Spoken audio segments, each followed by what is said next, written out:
As far as the story of the Second World War goes, the war in the Pacific was a very different perspective from the war in Europe. Many people consider the Pacific the flip side of Band of Brothers, you know, the other World War II. It's the story of the corruption of the human spirit and the private war that all of those veterans had to fight.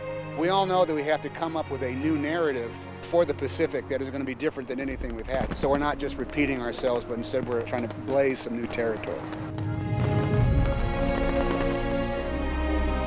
The Pacific really is about the sacrifice of the men, and the cost to the individual soldier was so high in a way that was unique in American history. They were not only surviving an enemy that fought by rules that we had never encountered before, we were also fighting the elements. The natural environment was just as debilitating. We have three main characters, two of which wrote books about their experience. Eugene Sledge and Robert Leckie, and a man by the name of John Basilone, who was a Congressional Medal of Honor winner. These actors live and breathe these characters for so long that it is second nature for them.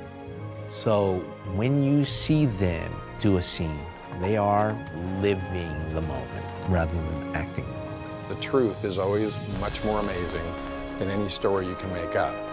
You gotta find the truth, you gotta dig for the truth, but it's always a better story. War is a part of the human condition.